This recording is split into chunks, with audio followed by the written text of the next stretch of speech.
Hari ini temanya adalah ternyata aku tak sekuat itu, gitu ya. Kita akan bahas dengan sebelumnya. Yuk kita baca bersama-sama surat Al-Fatihah. Kita minta pada Allah Subhanahu wa Ta'ala, semoga Allah Subhanahu wa Ta'ala menjadikan kita hamba-hambanya yang selalu berada dalam bimbingannya. Al-Fatihah.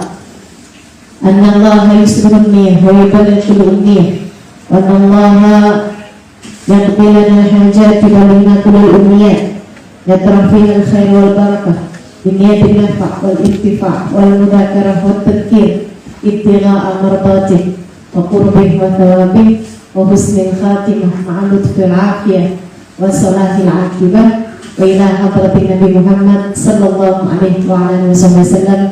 Al-Fatihah.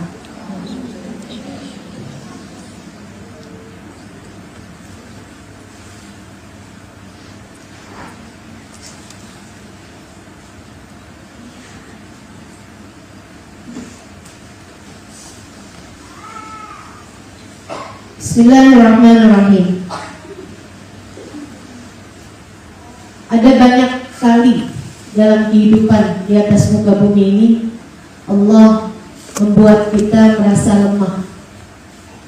Ada berulang kali dalam hidup kita di atas muka bumi ini kita terjatuh hingga bahkan kehilangan arah.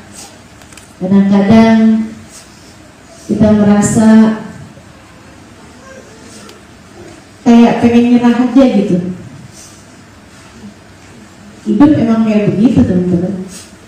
Kamu mau berharap apa dari kehidupan yang Allah Subhanahu wa Ta'ala yang menciptakannya telah mengatakan dalam Al-Quran, A'udzu billahi minasyaitonir rajim, wa lanabluwannakum bisyai'in minal khawf wal ju' wa naqsin minal amwal wal anfus wat thamarat fabashshiris sabirin.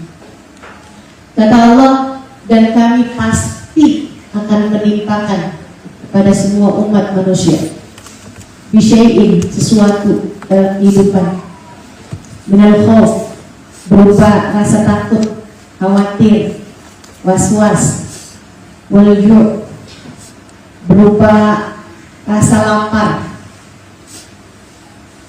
wa naqsin, dikurangi, minal anfus wa thamarat, dikurangi hartanya, minal amwal wal anfus, dikurangi jiwanya, kita ditinggalkan oleh orang yang kita sayangi, wa thamarat, dikurangi buah-buahan, dikurangi hasil panen, dikurangi hasil usaha kita.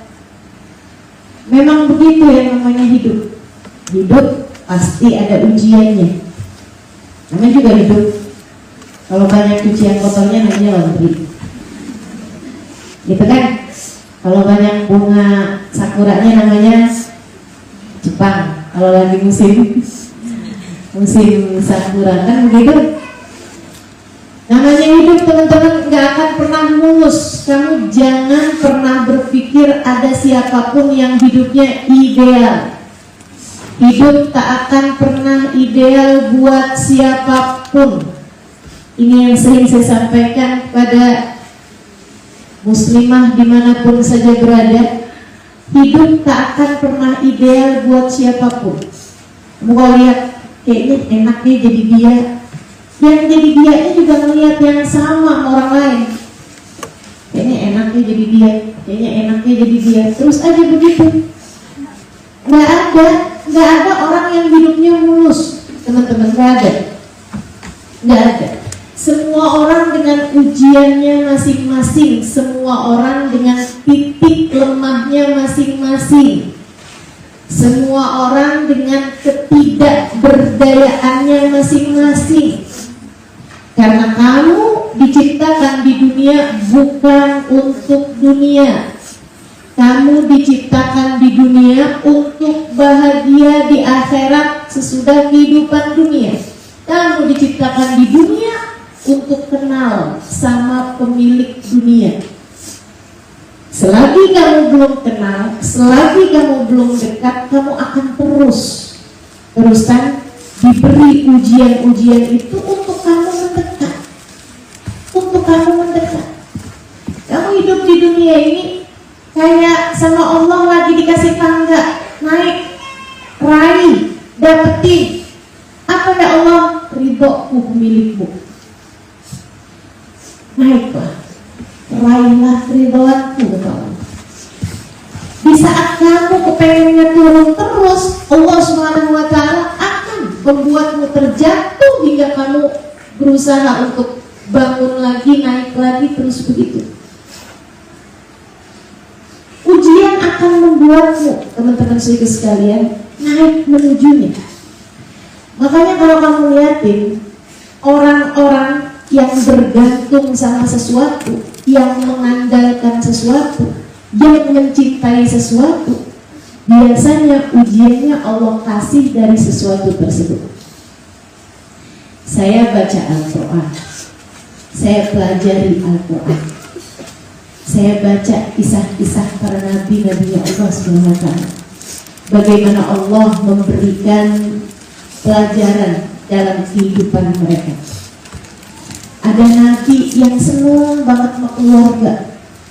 Dari sebelum punya anak, doa mulu, ya Allah, jadikan saya orang yang bisa mendirikan sholat dengan baik dan anak keturunan saya. Padahal punya anaknya aja belum. Namanya Nabi Allah Ibrahim alaihissalam. Family man, orang yang selalu memikirkan keluarganya. Sedikit sekali yang saya melihat, maka beliau pun punya keluarga, punya anak dari istrinya yang kedua. Istri yang pertama nikah lama punya anak dari kalangan bangsawan, nikah sama bekas budak, hamil punya anak. Lagi cinta-cintanya meni anak, lagi seneng-senengnya meni anak, lagi hatinya terpaut kepada anak ini. Allah bilang, Ibrahim, bawa istri dan anakmu pergi keluar. Kemana ya Allah? Tempat yang aku izinkan kalian untuk melakukannya. Pergi Nabi Ibrahim bawa istri dan anaknya ke tempat yang gak tahu mau di mana. Sampai ketika sudah berada di tempat tersebut, sudah melakukan perjalanan berhari-hari lamanya di sebuah lembah ghairi dzar'in yang bahkan tidak ada satupun pepohonan, teman-teman. Jangankan restoran, jangankan hotel, rumah, tetangga, gak ada siapapun, pohonan satu gak ada, sumur. Orang kan gak minum sehari semalam bisa mati dehidrasi. Gak ada. Ghairi dzar'in. Pas tiba di sana, Allah SWT perintahkan, disinilah kamu tinggalkan istri dan anakmu itu di tempat ini, wahai Ibrahim. Hidup tak pernah ideal buat siapapun. Allah ketika lihat hati Nabi Ibrahim terpaut kepada anaknya, Allah beri ujian dari hal tersebut. Makanya para istri, kalau kamu bilang, Ustazah, ujian saya dari urusan suami nih, kamu sepertinya terlalu cinta sama suami. Jadi gimana Ustazah? Mas suami gak usah terlalu akrab gitu?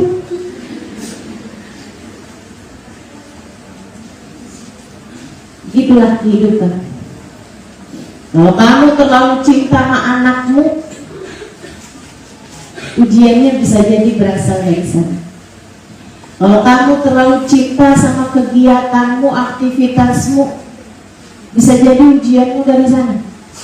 Sama Allah dikasih sakit, sama Allah dikasih kesulitan untuk bisa melaksanakan aktivitas dan kesenangan. Ada aja. Allah gak pernah kekurangan cara menguji hambanya. Gak pernah. Coba perhatikan hidup kamu itu.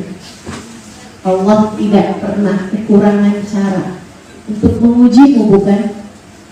Betul? Betul? Ada aja Ya emang gitu hidup. Tujuannya apa sih Ustazah? Kita mau dibikin kayak begini nih, yang kayak rasanya kayak gak kuat gitu. Tujuannya biar kamu melambaikan bendera putih, biar kamu melambangkan, biar kamu mulai menunjukkan penghambaan, penyerahan kepada Allah Subhanahu wa taala jalla jalaluhu wa ta'ala abadu. Itu tujuannya. Biar kamu jadi dekat. Karena teman-teman, kalau kamu bilang, saya mah alhamdulillah, saya tuh gak pernah diuji sama Allah. Hidup saya baik-baik aja. Dari kecil saya punya orang tua yang penuh rasa cinta. Kita juga harta melimpah ruah. Hidup juga gak ada ujiannya. Saya sehat, saya cantik, saya baik, saya biasa-biasa aja, gak ada ujian saya dalam hidup. Hati-hati, hati-hati. Sehingga sekalian tuh kemungkinannya dua. Kemungkinan yang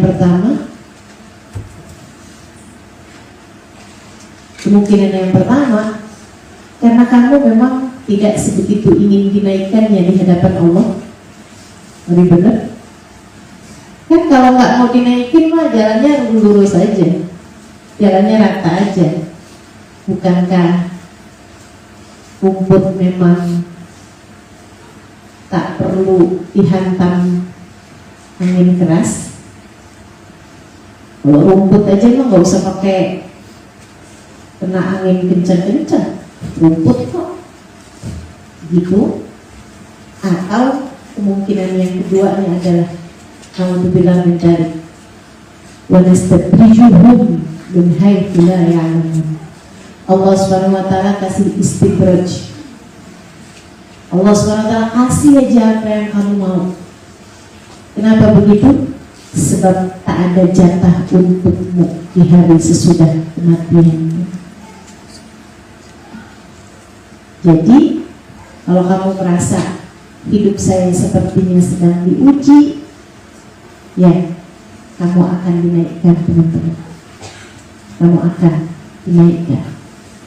Maka gak apa-apa lagi jatuh nih, gak apa-apa lagi sakit nih, gak apa-apa lagi sedih nih, gak apa-apa lagi merasa tidak dicintai, lagi ditinggalkan, lagi diuji, lagi dijatuhkan, lagi difitnah, lagi merasa di titik terendah. Nggak apa-apa, nggak apa-apa. Kita sedang akan dinaikkan. Saudara sekalian, saya melihatkan kamu kayak per-peran. Kalau per-peran itu kan kalau mau biar naik harus ditekan dulu. Kamu kayak gitu. Setiap kali kamu sedang merasa tertekan, itu adalah cara Allah untuk menaikkanmu kemudian. Gak apa. Ustazah, ujian saya berat sekali Ustazah. Warga saya, ibu saya sakit. Ustazah, saya di usia 20-an tahun sudah harus menafkahi seluruh keluarga besar. Ustazah, semua tergantung sama saya. Ustazah, saya harus bekerja gak jauh keluar negeri hanya untuk bisa memberikan kehidupan yang layak untuk keluarga saya di negeri saya. Ustazah, saya sangat lelah sekali. Ustazah, saya sakit. Ustazah, saya sulit. Tekanan-tekanan ini akan membuatmu naik kemudian, teman-teman. Tetaplah di jalan ini, tetaplah di jalan Allah, tetaplah dalam kasih sayang Allah. kamu akan dikuatkan olehnya. Kita lihat dari para hamba-hamba tercinta di sisi Allah Subhanahu wa taala.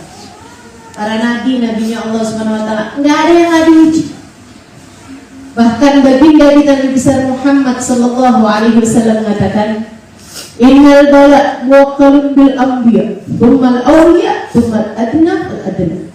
Sesungguhnya bala, ujian, musibah itu diberikan yang paling tingginya kepada para nabi, kemudian para wali, kemudian yang di bawahnya lagi. Artinya bahwa ujian itu juga menyesuaikan. Para nabi yang memang tinggi-tinggi derajatnya diberi ujian yang paling besar-besar. Kurang besar apa ujiannya para nabi, teman-teman saudara sekalian? Nabi Allah Ibrahim dilempar dalam api. Nabi Allah Musa alaihi salam, kurang besar apa ujiannya Nabi Musa menghadapi Fir'aun, menghadapi kaum Bani Israel, dituduh segala macam Nabi Musa. Saudara sekalian yang saya muliakan, kurang besar apa ujiannya Nabi Yahya, Nabi Zakaria, Nabi Isa yang akan dibunuh oleh kaumnya. Kurang besar apa ujiannya manusia agung baginda kita Nabi besar Muhammad sallallahu alaihi wa ala alihi wasallam. Saudara sekalian yang saya muliakan, semua jenis ujian datang kepada Nabi Muhammad sallallahu alaihi wasallam. Semua jenis ujian ditinggalkan orang tersayang, bahkan dari sejak usia ini dunia. Ayahnya meninggal dunia sedangkan beliau masih berada dalam yang ini. Ibunya meninggal dunia di saat beliau masih baru saja keluar dari usia balita. Lagi deket-deket sama ibunya, bahkan lagi barengan sama ibunya. Hanya ada satu orang, Ummu Aiman, yang bersama dengan mereka lagi bertiga nih. Lagi cuma bertiga, jengukin keluarga ayahnya. Ibunya sakit kemudian meninggal dunia. Jadi sekalian ikut sama kakeknya meninggal juga. Nabi itu tiap dekat sama orang-orangnya meninggal.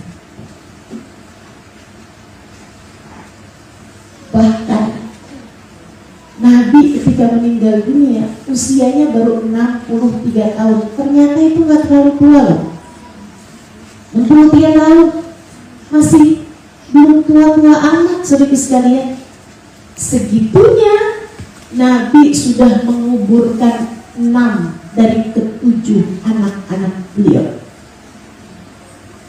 Orang tua tuh pantasnya meninggalkan duluan dari anaknya. Atau andai pun punya anak 7, pantasnya ada 1 lah yang meninggal di masa hidupnya gitu. Kamu sebagai orang tua yang berpunya anak, adakah kamu pernah berpikir bahwa akan datang waktunya di mana kamu akan lebih dulu ditinggalkan anakmu daripada kamu meninggalkan anakmu? Kan enggak. Kamu akan berpikir bahwa nanti kalau mama meninggal, kamu gak pernah berpikir bahwa kalau anak saya meninggal dunia kayak apa kamu jadinya? Sedikit sekalian. Atau biasanya paling enggak orang punya anak 7 meninggal 1 gitu.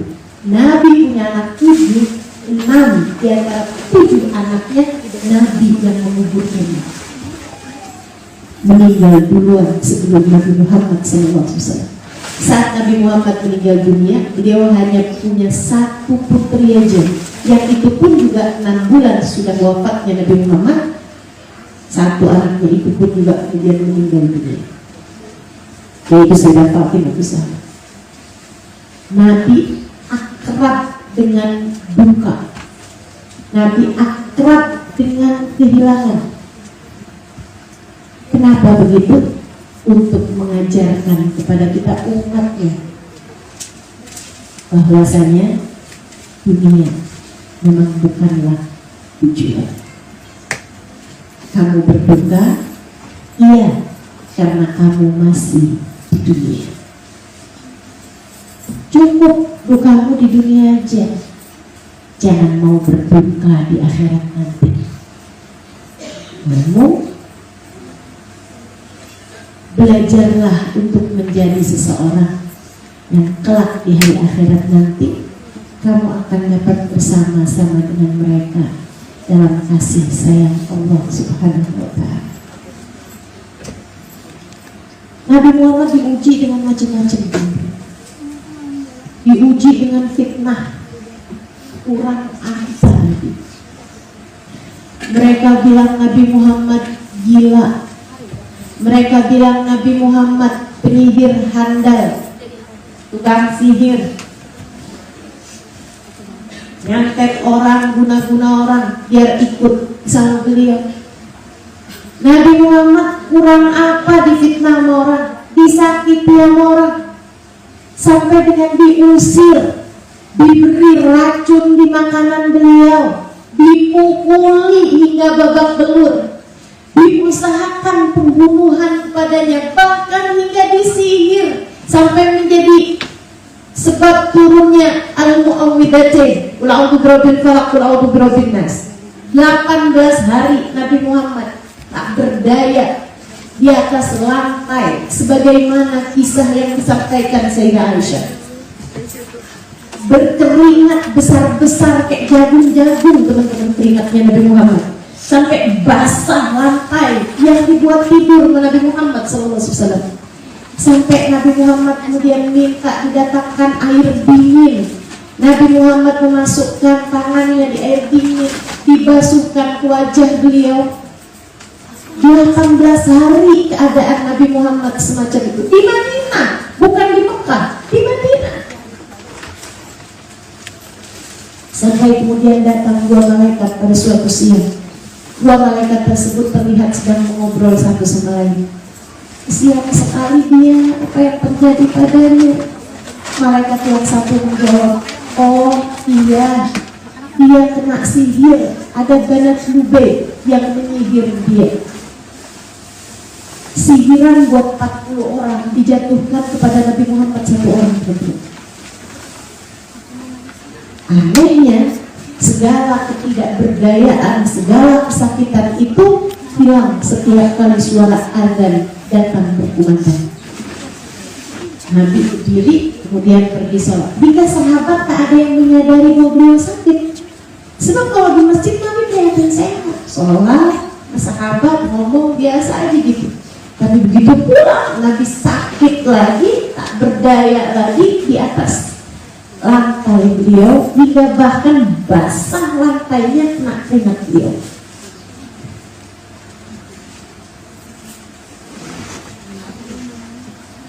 Manusia agung yang namanya dari pintu surga itu terlihat begitu lemah, tak berdaya.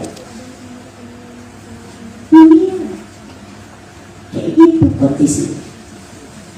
Kamu mau berharap apa dari dunia? Kamu pengen senang terus gitu? Kamu pengen kuat terus gitu? Kamu pengen dicinta terus gitu? Kamu pengen orang-orang di sekelilingmu tak ada yang meninggalkanmu gitu? Tak ada yang meninggal dunia gitu? Enggak gitu dunia, enggak gitu. Semuanya sementara, semuanya ada masanya, ada masanya. Maka kalau lagi senang, jangan terlampau senang. Sebagaimana kalau lagi berduka, jangan habis-habisan berduka. Semuanya biasa-biasa saja. Gak ada yang baru teman-teman. Di dunia ini gak ada yang baru. Kamu jangan merasa paling menderita. Dan kali lagi diuji, terus ada orang bilang, kamu mesti sabar, dunia itu emang begitu. Gak tahu Saudara Halimah. Saudara Halimah itu bisa ngomong doang, dia gak tahu rasanya. Saudari sekalian yang saya muliakan, dunia yang kayak gini gak ada yang baru. Kata Allah, tilkal ayyam nudawiluha bainan nas. Hari-hari di atas muka bumi ini hanyalah hari-hari yang seperti roda kami putarkan di antara manusia. Ini gini-gini aja. Namanya juga dunia. Kalau mau bahagia yang kekal, adanya sesudah kematian. Sebagaimana hati-hati emang hidup. Sebab kalau sampai kamu dimurka Allah, kamu bisa menjadi seseorang yang menderita dengan penderitaan yang kekal sesudah kematian. Belajar untuk tetap berada di jalan ini, jalan Islam, jalan baginda, jalan Nabi besar Muhammad sallallahu alaihi wa ala alihi wasallam, jalannya para nabinya Allah subhanahu wa ta'ala jalla jalaluhu wa ta'ala. Mudah-mudahan Allah subhanahu wa ta'ala senantiasa membimbing kita dan menguatkan tiap kelemahan kita, karena sebenarnya kita memang tak pernah sekuat itu. Jadi sekalian yang saya muliakan, terus gimana nih jalannya? Kalau kita lagi benar-benar lagi di bawah banget gitu Ustazah, kayak sedih banget gitu. Alhamdulillah sekarang sih enggak nih Ustazah, tapi kan ada aja gitu masa-masa yang kita ngerasa lagi jatuh banget. Sebelahnya nyawa enggak sih, saya sekarang nih lagi benar-benar di bawah banget. Saya lagi diuji banget nih gitu. Untukmu yang sekarang sedang merasa berada di tingkat bawah, atau untukmu yang sekarang merasa sedang tidak diuji tapi persiapan, sebab ujiannya suka mendadak, sebab ujiannya suka gak pakai pengumuman dulu. Masya Allah, Masya Allah. Yuk kita belajar bagaimana cara menghadapi kehidupan kita nih di sisa umur kita, sehingga kita bisa lebih ngerti bagaimana agar kita meski memang lemah, tapi kita tetap tak menyerah, sebab kita tahu Allah subhanahu wa ta'ala bersama dengan kita insya Allah. Jadi sekalian yang saya muliakan, yang pertama, nah saya udah bikin ini step by stepnya. Mudah-mudahan besok-besok bisa diingat terus tangga-tangganya ya. Dalam segala keadaan kamu nih, diuji gak diuji, pokoknya nih hidup di dunia ini nih, emang dengan segala tiap kelemahan kita ada tangga-tangganya yang harus kita jalani, agar semoga tangga-tangga itu memang bisa membawa kita menuju kedekatan dengan Allah Subhanahu wa ta'ala insyaallah. Yang pertama teman-teman sekalian, akui saja kelemahanmu, akui saja kekuranganmu, akui saja kesalahanmu, akui saja keadaanmu. Jangan sok kuat, jangan sok hebat, gak usah begitu. Memangnya kamu siapa? Kita kadang-kadang suka, memang dari dulu kayak diajarinnya, jangan nangis depan orang, jangan kelihatan lemah depan orang, nanti kamu diperdaya, nanti kamu ditipunya, nanti kamu dikendalikan dia. Atau bahkan jangan kelihatan lemah, sebenarnya kamu kuat kok, kamu mampu, kamu hebat. Ucapan-ucapan semacam ini terdengar positif, tapi teman-teman, itu akan menghancurkan kita dari dalam. Itu justru malah namanya kesombongan. Nggak gitu kok, nggak gitu. Bukan begitu caranya. Caranya gimana? Akuilah kelemahanmu, akuilah kesalahanmu, akuilah pilihan-pilihan buruk yang kamu ambil. Akui betapa kemarin jalan kamu salah, betapa kemarin ada kegelapan yang kamu pilih, betapa kemarin ada dosa-dosa yang kamu ambil, yang kamu lakukan. Akui kelemahan tersebut, kesalahan tersebut, kekurangan tersebut. Karena kita diajarin dalam sejarah umat manusia, bahkan adalah sejarah pertama manusia. Jadi sekalian saya melihat antara iblis dengan Nabi Allah Adam alaihissalam. Iblis berbuat kesalahan hingga akhirnya ia dijatuhkan ke bumi, diusir dari surga. Nabi Adam pun berbuat kesalahan. Nabi Adam dan Hawa, istrinya, berbuat kesalahan hingga kemudian Allah mengeluarkannya juga dari surga dan menjatuhkannya di atas muka bumi. Tapi perlakuan Allah berbeda kepada keduanya.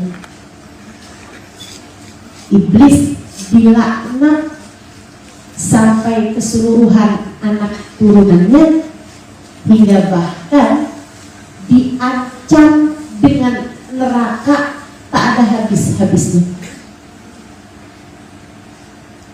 Nabi Adam, Allah Subhanahu wa Ta'ala ampuni dosanya, dipilih oleh Allah Subhanahu wa Ta'ala menjadi kakek turun, menjadi kakek moyang, dan Hawa sebagai nenek moyangnya untuk umat manusia, dan Allah angkat menjadi nabinya Allah Subhanahu wa Ta'ala.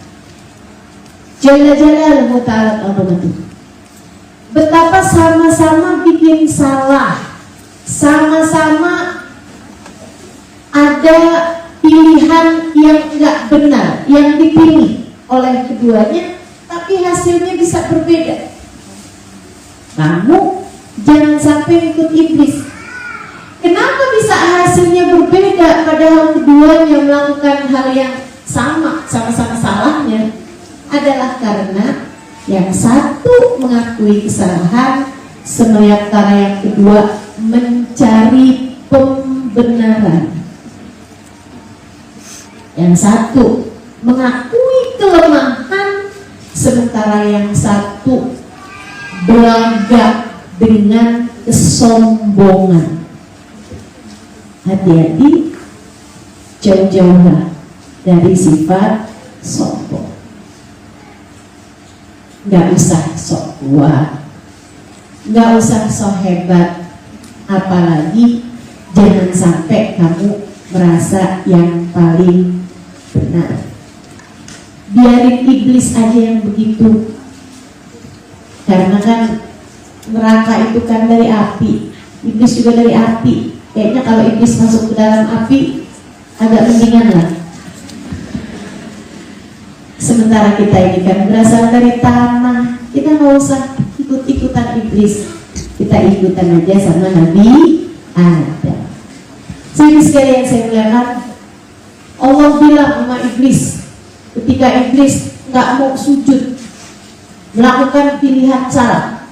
Ya iblis, mana ke atas juga itu amanku. Iblis, kenapa kamu nggak patuh kepadaku? Kamu nggak mau sujud ada padahal aku yang memerintahkanmu, kata Allah. Selama ini bukankah kerjaan kamu sujud, iblis? Iblis itu teman-teman saudara sekalian, jagonya sujud, juaranya sujud. Iblis itu katanya Imam Ghazali dalam kitab Minhajul Abidin, ma min buq'a fil ardi wa la fis sama'i illa qad sajada iblis fi sajdah. Enggak ada satu jengkal tanah di bumi maupun di langit melainkan iblis tidak pernah sujud di situ satu sujud. Iblis sujudnya pindah, semua tempat, bahkan Jepang. Iblis udah pernah sujud di sini, teman-teman. Makanya kalau kamu merasa saya yang paling solehah, karena satu distrik ini satu-satunya yang sujud pada Allah adalah saya, kamu kalah sama iblis.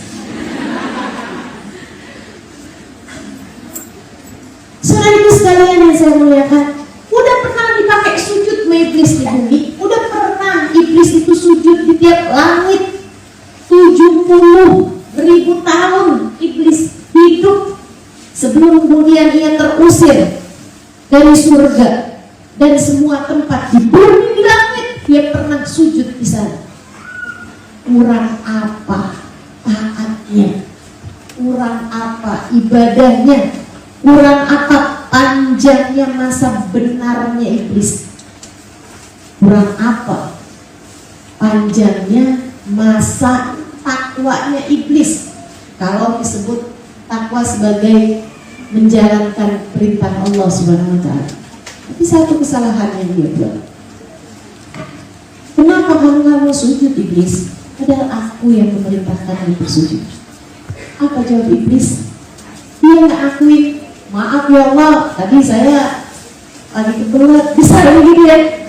Atau maaf ya Allah, telinga saya kurang dengar ya Allah. Waktu kau perintahkan tuh saya lagi nggak bisa konsentrasi ya Allah, misalnya gitu. Mengakui kesalahannya gitu. Sekarang masih boleh sujud deh ya Allah. Itu kan biar bagaimanapun mengakui kesalahan. Iblis nggak gitu. Iblis mencari pembenaran. Iblis sombong. Dia mengatakan, ana khairun minhu. Aku lebih baik daripada Adam. Kenapa aku harus sujud kepadanya? Selama ini ya Allah, saya kalau diperintahkan untuk sujud padamu, saya akan sujud dimanapun saya berada. Tapi buat sujud semalam kemarin sore, yang baru saja kau ciptakan, dan kau ciptakan dia dari tanah, saya dong api. Saya lebih baik daripada dia. Kau ciptakan aku dari api, sementara kau ciptakan dia dari tanah. Saya tak sudi sujud padanya. Apa kata Allah? Fakhruj minha fa innaka rajim. Iblis, keluarlah kamu dari surgaku, sesungguhnya kamu terkutuk. Saudara sekalian, saya menyatakan, iblis ketika tahu Allah begitu murka padanya, mengutuknya, mengusirnya dari surga, ia tidak kemudian sujud, maaf ya Allah, aku gak tahu kalau kau seserius itu, maaf ya Allah. Gak gitu. Apa jawab iblis? Fa'andirni ila yaumi ba'atsun. Ya Allah, kalau gitu biarin aja, tungguin saya sampai hari bangkit. Lawinum ajma'in, aku akan sesatkan Adam dan anak keturunannya. Aku akan bawa pengikut-pengikut anak turunnya Adam menuju kepadaku bersamaan denganku kelak di dalam neraka. Ngajak.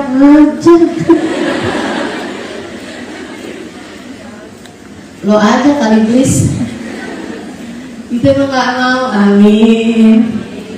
Kita baliknya ke surga, amin. Iblis nyari kebenaran. Kamu jangan kemudian begitu. Ya Allah, saya sakit karena ditinggalkan sama pacar saya. Saya akan nyari pacar yang lebih baik lagi lah.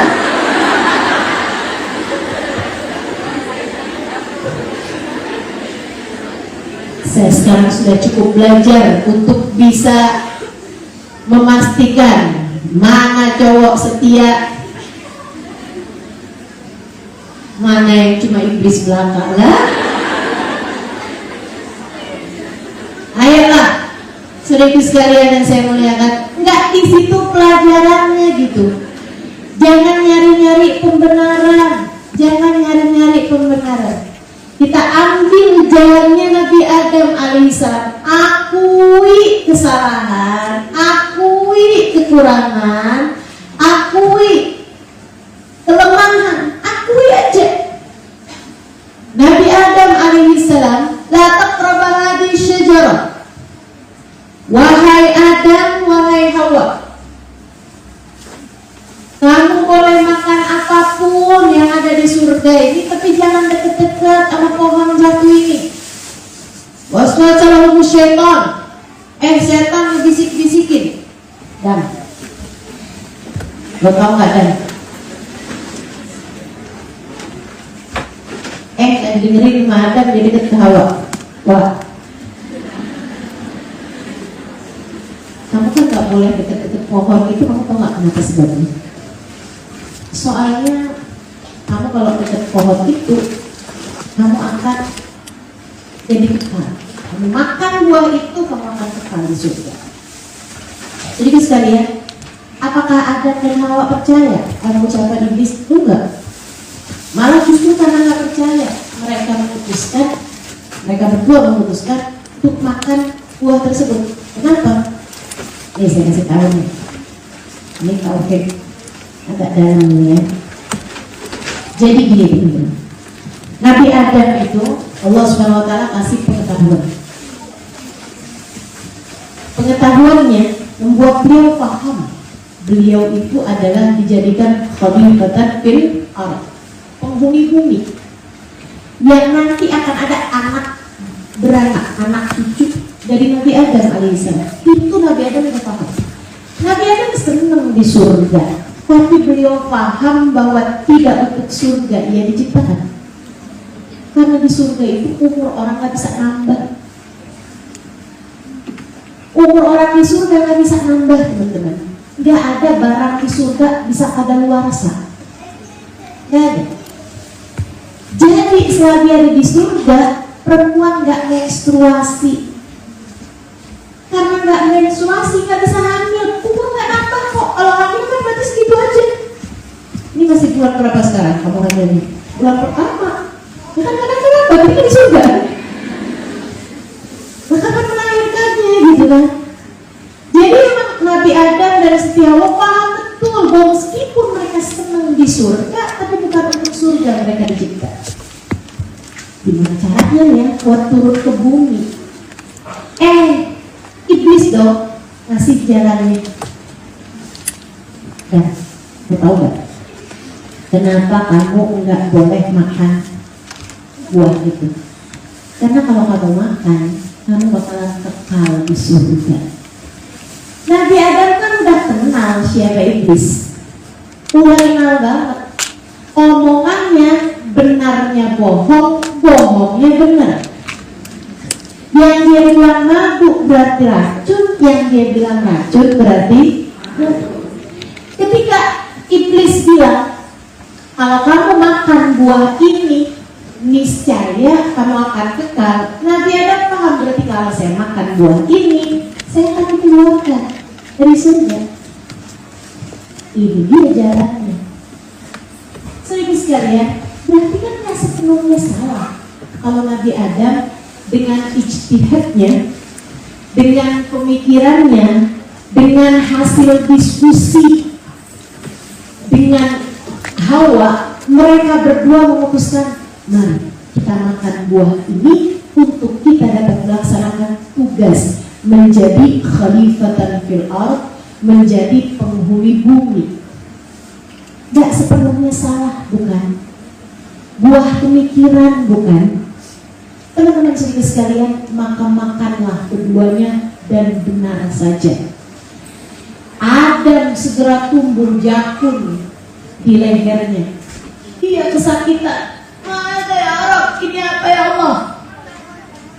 Itu untukmu, wahai Adam, dan untuk anak keturunanmu nanti. Sampai hari kiamat, semua laki-laki ada jakunnya. Yang bikin laki-laki kalau mau diubah sama perempuan, ke perempuan biasanya gak masalah tuh yang itu. Nabi Siti Hawa saat makan buah tersebut segera keluar darah dari bawahnya. Mana ya? Apa ini ya Allah? Itu adalah darah haid untukmu dan untuk anak keturunanmu, menjadi penanda kesuburan, menjadi penanda rahim. Makanya orang biasa diangkat rahim jadi enggak, bukan biasa, memang kalau diangkat rahimnya jadi sudah tidak lagi haid. Sedikit sekalian saya muliakan, turunlah kemudian keduanya dengan pakaian mereka yang hilang, terangkat semuanya. mahkotanya, bajunya yang indah-indah, bahkan sendalnya, apa semuanya hilang. Turunlah keduanya di atas muka bumi, jauh-jauhkan pula. Kabarnya Nabi Adam diturunkan di mana tuh? Di Bukit Arafah masalahnya. Kemudian Siti Hawanya diturunkan di Jeddah. Makanya namanya Jeddah itu dari kata-kata Jeddah, artinya adalah nenek moyang. Pantesan susah, di situ ada sepeda zaman Nabi Adam. Bukan. Di Jeddah itu suka ada sepeda besar, katanya sepeda Nabi Adam. Boro-boro naik Nabi Adam bikin sepeda. Jadi sekalian main cari-carian tuh keduanya. Tapi yang menarik adalah saat Nabi Adam diturunkan ke bumi, itu kan Nabi Adam kalau dibilang salah nggak salah-salah banget, iya kan? Nggak salah-salah banget. Malahan kalau kita mungkin menganggapnya sebagai sebuah pencapaian. Nah, saya ngerti caranya berantar itu di bumi. Saya emang udah tahu tuh si iblis tuh emang kalau dia ngomong begitu berarti artinya begitu. Saya dong udah ngerti nih caranya diturunkan ke bumi. Tapi Nabi Adam nggak berbuat itu. Nabi Adam ketika diturunkan di bumi, Nabi Adam berkata dengan satu ucapan yang terus diulang-ulang hingga Allah menyebutkannya dalam Al-Quran. Apa katanya? Rabbana zalamna anfusana wa illam taghfir lana wa tarhamna lanakunanna minal khasirin. Ya Allah, saya sudah berbuat salah pada diri saya. Saya sudah melampaui batas yang semestinya saya ambil. Ya Allah, seharusnya saya menunggu aja sampai Engkau yang memberikan perintah untuk turun ke bumi, bukan mencari-cari cara sendiri. Rabbana zalamna anfusana, saya sudah keluar batas ya Allah. Saya sudah berbuat salah ya Allah. Saya sudah berbuat salah. Saya sudah keluar dari batas yang semestinya. Seharusnya saya sabar menunggu hingga Kau memerintahkan saya untuk turun ke bumi, bukan bergantung sama pengetahuan saya, bukan bergantung sama ilmu saya untuk mencari-cari jalan keluar sendiri. Rabbana zalamna anfusana, ya Allah, saya salah, saya berdosa, saya keluar batas, saya melampaui apa yang seharusnya saya pilih ya Allah. Rabbana zalamna anfusana wa illam taghfir lana, ampuni saya, sayangi saya. Sebab jika Engkau tidak mengampuni saya, sebab jika Engkau tidak menyayangi saya, lanakunanna minal khasirin, saya dan Hawa, kami hamba-hamba pastilah akan rugi, pastilah akan hancur, pastilah akan binasa. Nggak mencari-cari pembenaran, nggak kemudian bilang, ya Allah, akhirnya saya bisa melaksanakan tugas, bukankah saya sebenarnya disuruhnya di atas muka bumi nih ya Allah. Nggak gitu. Ini tentang kemampuanmu mencari sudut pandang penghambaan. Ini tentang kehambaanmu. Kamu hambanya, kamu hambanya, maka menunduklah padanya. Kamu hambanya, maka tawaduklah. Jangan sombong, jangan sok pinter, jangan mencari-cari pembelaan, jangan mencari-cari pembenaran. Kamu salah aja. Kamu kan disuruhnya jangan deket-deket tuh pohon. Kamu deket, kamu makan buahnya. Kamu salah. Kamu sendiri nyari pembenaran. Kamu salah. Maka dalam setiap kesalahan yang kamu perbuat, Dalam setiap kejatuhan yang kamu rasakan, kamu lihatin, pasti ada banyak jalan-jalan salah yang telah kamu pilih dalam kehidupan. Menunduklah, ucapkanlah seperti ucapan Nabi Adam, Rabbana zalamna anfusana wa illam taghfir lana wa tarhamna lanakunanna minal khasirin. Atau seperti ucapan baginda kita Sayyiduna Muhammad, Allahumma anta rabbi la ilaha illa anta khalaqtani wa ana abduka wa ana ala ahdika wa wa'dika mastata'tu a'udzu bika min syarri ma sana'tu abu'u laka bi ni'matika 'alayya wa abu'u bi dhanbi faghfir li fa innahu la yaghfiru dzunuba illa anta. Allahumma anta rabbi, ya Allah, Engkau adalah Tuhanku. Allahumma anta rabbi, la ilaha illa anta, tak ada Tuhan pengendali kehidupanku selain Engkau, ya Allah. Khalaqtani, Engkau telah menciptakan aku. Fa'ana abduka, maka aku adalah hambamu. Fa'ana ala ahdika wa wa'dika mastata'tu, maka bukankah seharusnya aku tunduk, aku pasrah, aku patuh padamu.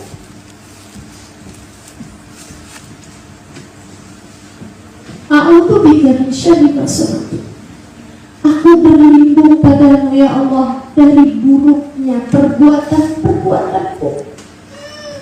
Aku berbuat salah, aku berbuat buruk, aku berlindung padamu ya Allah. Aku ulaka bi ni'matika 'alayya wa aku bi dhanbi. Engkau ya Allah selalu datang padaku dengan bertubi-tubi kenikmatan darimu, sementara aku selalu datang padamu dengan membawa dosa-dosaku. Faghfirli, ampunilah aku ya Allah, ampunilah aku ya Allah. Fa innahu la yaghfiru dzunuba illa anta, tak ada yang dapat mengampuni dosaku kecuali Engkau. Akui dosamu, akui salahmu, akui kekuranganmu. Kamu ketika diuji, kamu ketika jatuh, kamu ketika berada di titik yang rendah, adalah cara Allah SWT untuk mengingatkanmu, untuk mengingatkan betapa banyaknya kesalahan dan dosa-dosa yang telah kamu lakukan selama ini. Akui. Itu jalan pertama yang harus kamu tempuh. Itu tangga pertama yang harus mulai kamu naik. Yang keduanya harus kamu mengakui, kemudian kamu mohonkan ampun, tentu saja kamu bertaubat atas dosa-dosa kamu tersebut, ya. Sesudah itu kamu naik tangga yang keduanya, menyerahlah. Nyerah aja, nyerah. Katanya Nabi Allah Daud alaihissalam, Nabi Allah, ayahnya Nabi Yusuf siapa? Yusuf bin Ya'qub. Beliau mengatakan, innama ashku bathi wa huzni ilallah. Aku hanya mau mengadukan bathi, kesusahanku, wa huzni, kesedihanku, ilallah, pada Allah.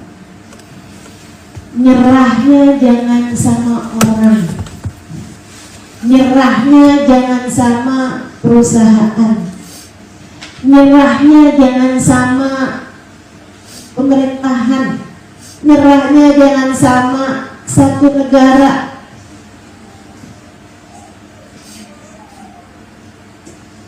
Ini kayaknya jalannya udah buntu nih, yuk pergi ke Jepang.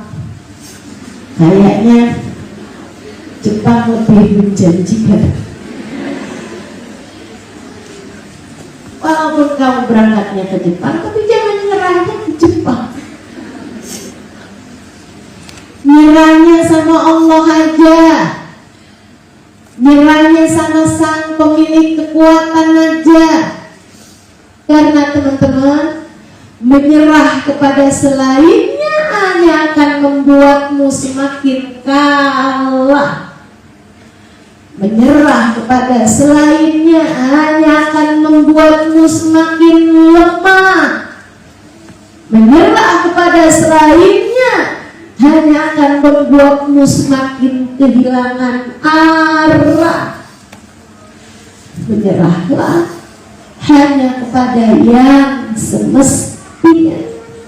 Menyerahlah hanya kepada Allah yang tubuh-tubuhmu berada dalam kekuatannya, yang nasib hidupmu berada dalam genggamannya, yang kekuatanmu berasal darinya, yang Masya Allah kan, wa ma lam yasha' lam yakun. Apapun yang dia inginkan terjadi maka terjadi, apapun yang dia inginkan tak terjadi, tak akan pernah terjadi. Bukankah menyenangkan ketika kamu menyerah kepada pemilik segalanya?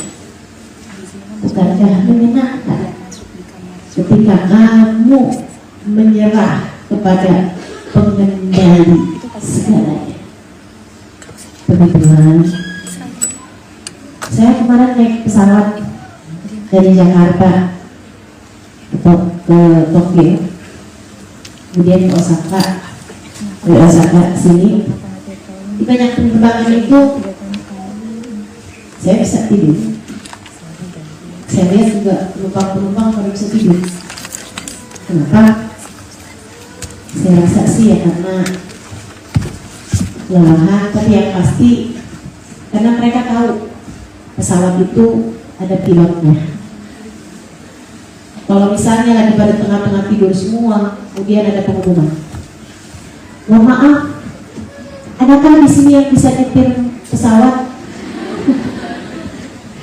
Karena pilot dan kopilotnya mati. Saya yakin yang lagi lelap-lelapnya pasti kebangun dan gak akan pernah bisa tidur lagi. Bukan begitu? Gak ada yang santai di situ. Jadi yang bikin orang bisa santai di pesawat, bisa tidur, karena mereka tahu pesawatnya ini ada pilotnya.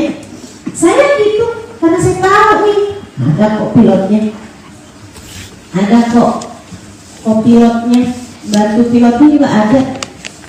Saya tahu itu, makanya saya bisa tidur. Padahal segitu saya nggak kenal loh sama pilotnya.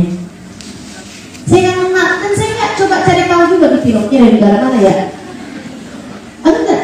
Tapi saya tahu bahwa si pilotnya ini pasti udah belajar, pasti udah pengalaman, pasti udah bekerja cukup lama, pasti udah punya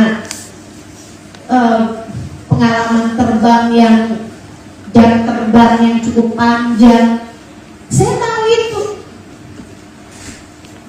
Karena ini saya bisa lebih santai, saya bahkan bisa tidur di pesawat. Sudah itu sekalian yang saya muliakan, maka santaikan dirimu di kehidupan dunia ini. Sebab kamu tahu hidupmu ada pengendalinya, dan pengendali yang maha segalanya namanya Allah. Tenang, pesawat kehidupanmu ada supirnya, ada pilotnya. Tenang, tenang. Kamu hanya perlu pakai sabuk pengaman. Kamu hanya perlu untuk merilekskan dirimu.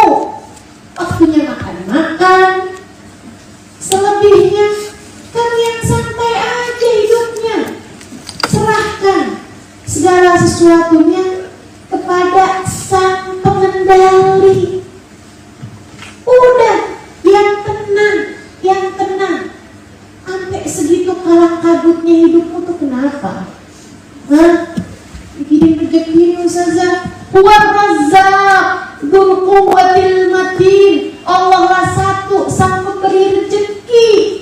Dialah satu sang pemilik kekuatan sejati. Allah sudah bilang gitu. Allah sudah bilang gitu. Bahkan lebih lagi Allah Subhanahu wa taala bilang, A'udzubillahi minasyaitonir rajim.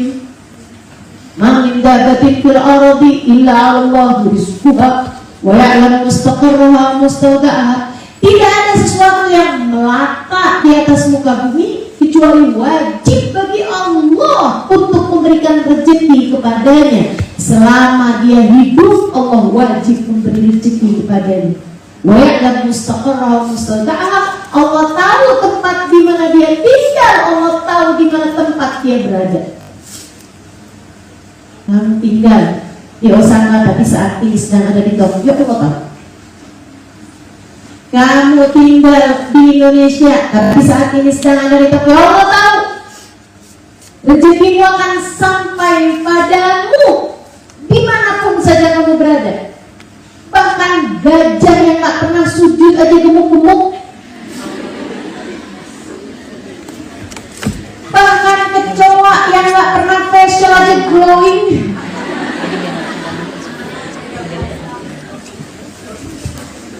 Tenang aja teman-teman saudariku sekalian, semuanya akan datang rezekinya pada waktunya. Nggak usah terlalu khawatir, nggak usah terlalu khawatir. Serahkan hidupmu, serahkan dirimu kepada Allah Subhanahu wa taala, sang pengendali segala sesuatu. Jadi yang kedua, serahkan dirimu hanya kepada Allah. Nyerahnya sama Allah aja, semuanya akan baik-baik aja. Selagi kamu tetap menjadi suamiku sayang, ya.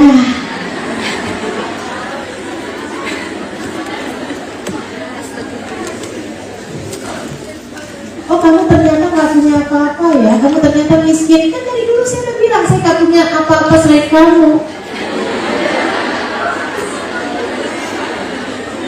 Ternyata gak punya beneran ya.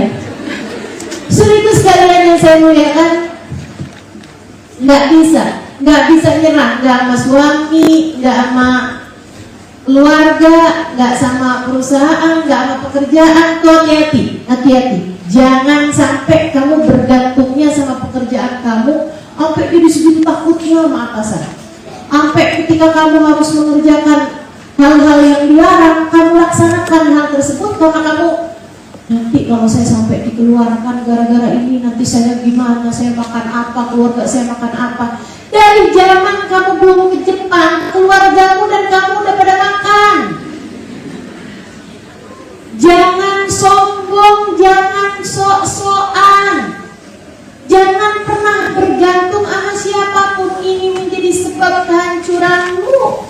Gantunganmu dan yang pasti aja namanya Allah Subhanahu wa taala. Jalla wa ta'ala. Maka teman-teman saudara sekalian, yang enak bergantung sama Allahnya, yang enak ngadu sama Allahnya, yang sampai penyerahan dirimu kepadanya. Penyerah aja, ya Allah, saya nggak ngerti, saya nggak mampu, maka tuntunlah jalan, tuntunlah jalan. Saudara sekalian saya muliakan, kalau sudah kamu mengerjakan itu, naiklah tingkatan yang berikutnya, jalanilah hidup sebagai hambanya. Kalau kamu udah mengakui kamu hambanya, kamu yang salah, Allah Tuhanmu, kamu udah bergantungnya hanya kepada Allah, kamu menyerahnya kepada Allah Subhanahu wa taala, ya kalau begitu yang pantas dong. Gimana? Kalau kamu hambanya, laksanakanlah tugas sebagai hambanya. Sholat jangan tinggal, yang haram-haram jangan mau dekat. Emang agak capek, apalagi kalau di negeri yang umat Islamnya minoritas seperti di sini. Tentu kamu akan lebih lelah, tapi tidak apa-apa. Lelah karena Allah akan membawa berkah. Gak ada yang sia-sia. Ustaznya susah banget di sini, Ustaznya dari makanan halal susah. Kalau misalnya kita apa-apaan disuguhin minuman keras, suguhin alkohol dan lain sebagainya, mau nolak terus tuh susah. Lama-lama kita nggak tahan godaan. Jangan, ingat-ingatin, saya hamba-Mu ya Allah, saya hamba-Mu ya Allah, saya hamba-Mu ya Allah. Dek, kamu hambanya, berlakulah sebagai seorang hamba. Kamu hambanya yang pantas jadi hamba. Kamu diperintahkan menutup aurat, tutup auratmu. Gak usah nyari-nyari pembenaran. Gak usah baru jalan dikit aja, cuma naik pesawat terbang beberapa jam, udah kamu lupa sama aurat, udah kamu lupa sama zikir, udah kamu lupa sama sholat. Terus kalau diingetin, kamu bilang ini kan di Jepang. Maksud kamu Allah Tuhan Indonesia gitu? Kalau di Jepang Tuhan kamu ganti gitu? Allah Tuhanmu dimanapun saja kamu berada.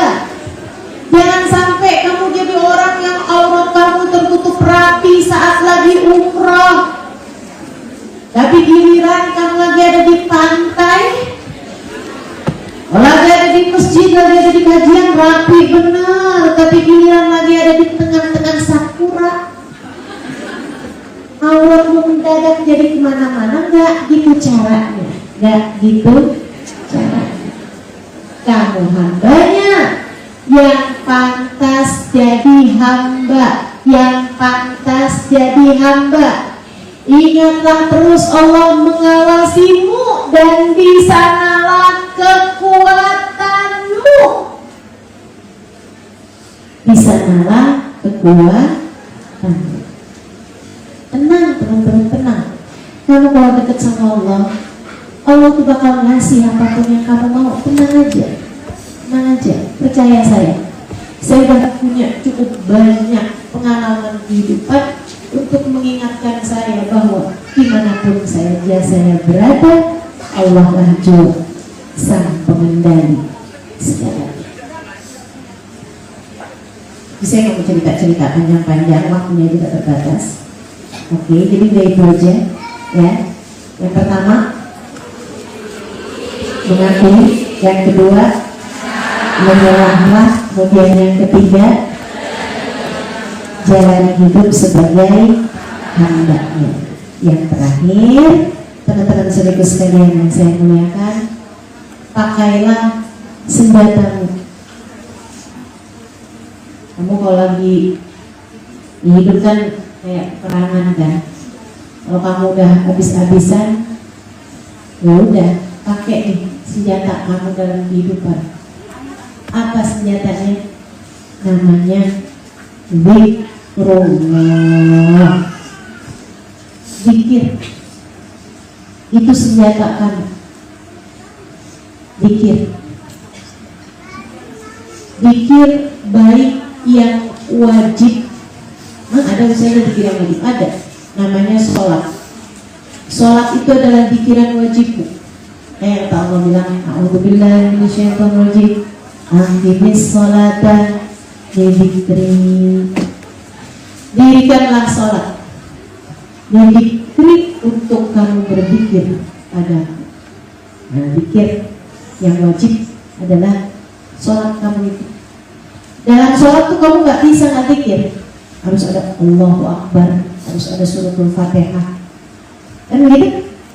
Harus ada ucapan salam kepada Allah, harus ada ucapan salam kepada Nabi Muhammad, salam kepada Allah, at-tahiyatul mubarakatus sholawatut thayyibatulillah, salam kepada Nabi Muhammad, assalamu alayka ayyuhan nabi warahmatullahi wabarakatuh.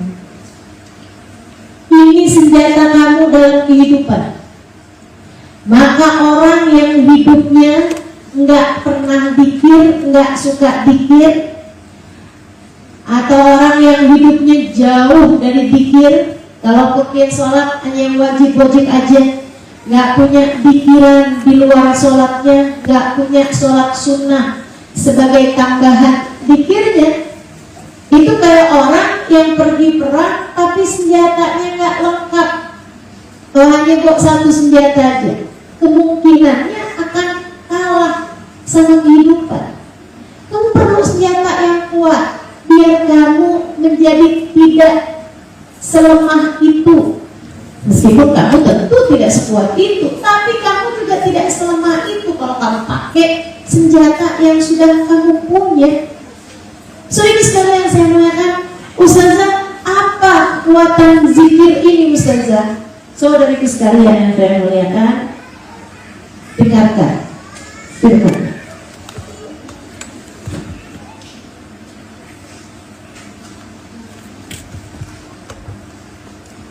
Katanya Allah Subhanahu wa taala dalam Al-Qur'an, A'udzu billahi minasyaitonir rajim. Fadhkuruni adhkurkum. Fadhkuruni adhkurkum.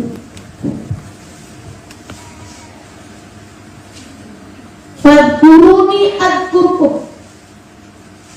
Sebutlah namaku, aku akan menyebut namamu. Bukankah sudah kusampaikan padamu, Allah sang pengendali sesuatu.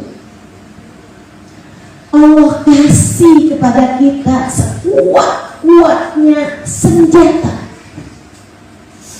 Kalau kamu apa-apaan, kamu pengen meminta kekuatan dariku, kalau kamu sedang berada dalam situasi gawat darurat, kalau kamu sedang berada dalam keadaan sangat berbahaya dan kamu meminta pertolonganku, inilah caranya kata Allah.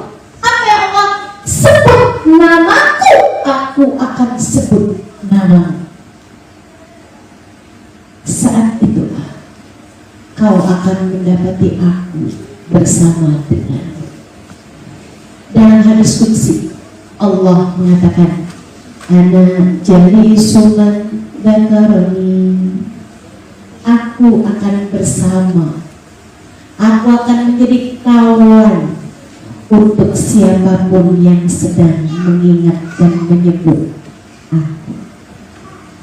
Kamu ketika sedang berzikir, kamu ketika sedang menyebut nama Allah, maka saat itulah Allah bersama denganmu. Kamu bersama dengan Allah. Apa yang kamu takutkan, apa yang kamu khawatirkan, sang pengendali keadaan bersama denganmu. Sang pemilik kehidupan bahkan kematian bersama denganmu dan berada dalam pihakmu, teman-teman. Apa yang perlu kamu takutkan? Maka senjata paling besarnya adalah zikir. Ada satu hadis qudsi yang romantis banget menurut saya. Kemarin dengan ayat yang tadi itu saya juga merasa itu adalah ayat paling romantis dalam Al-Quran. Fadhkuruni adhkurkum. Ingat aku akan mengingatmu. Ya Allah. Kalau kita ingat sama Allah tuh kayak, ya iyalah kamu hamba masa gak ingat Tuhannya, lebihan banget gitu. Tapi kalau adhkurkum, Allah ingat nama kita, Allah sebut nama kita, ya ampun, kita siapa sampai Allah mau menyebut kita. Di hadis qudsi ini Allah lebih terangkan lagi. Kata Allah ini, Man dzakarani fi nafsi dzakartuhu fi nafsi. Siapa yang mengingatku dalam sendirinya, aku akan menyebutnya dalam sendiriku. Romantis banget gak sih itu? Kalau aku dapati kamu saat sendirian menyebut namaku, aku akan menyebut namamu dalam sendiriku, kata Allah. Man dzakarani fi mala'in dzakartuhu fi mala'in khairum minhum. Siapa yang suka menyebut namaku di hadapan banyak orang, seperti yang sedang saya lakukan sekarang, saya menyebut nama Allah Subhanahu wa Ta'ala di hadapanmu, wahai hamba-hamba Allah. Allah berjanji, wallahu la yukhliful mi'ad, dan Allah tak akan pernah mengingkari janjinya. Allah mengatakan, dzakartuhu fi mala'in khairum minhum, aku akan menyebut namanya di kalangan para malaikat-malaikatku yang lebih baik daripada hamba-hamba manusia di bumi. Saya saat ini menyebut nama Allah di hadapanku, dan saya menjadi begitu penting hingga Allah menyebut nama saya di hadapan para malaikat-malaikatnya. Siapa saya sampai Allah berkenan menyebut nama saya di hadapan para malaikat-malaikatnya? Saya rasanya pengen gak GR tapi gak bisa. Tiap kali membayangkan bahwa dengan cara semacam ini Allah berkenan menyebut nama saya di hadapan para malaikat-malaikatnya, saya jadi gak bisa gak GR, teman-teman. Sehingga barangkali inilah salah satu sebab kenapa saya ingin selalu untuk melakukan hal ini lagi dan lagi. Menyebut namanya di hadapan hamba-hambanya, menyebut namanya di hadapan hamba-hambanya. Saudari sekalian yang saya muliakan, Allah kemudian mengatakan tambahannya, man taqarraba ilayya shibra taqarrabtu ilaihi dira'ah. Ketika aku lihat hambaku mendekat padaku satu jengkal, kamu muslimah di antara umat yang tidak Allah izinkan mengenal Allah, di antara umat yang tidak Allah perkenankan beriman padanya. Sebab kalau Allah mau, Allah bisa menjadikan seluruh penduduk bumi beriman padanya. Kalau Allah mau, kalau sya la'amana fil ardh, kata Allah Subhanahu wa Ta'ala dalam Al-Quran, kalau Allah mau, Allah bisa saja menjadikan seluruh umat di atas muka bumi ini beriman. Akan tetapi Allah mengkhususkanmu untuk keimanan. Allah memilihmu untuk menjadi hambanya yang beriman. Maka hargailah seindah-indah karunia Allah ini untukmu. Dan dengarkan firman-Nya dalam hadis qudsi, man taqarraba ilayya shibra taqarrabtu ilaihi dira'ah.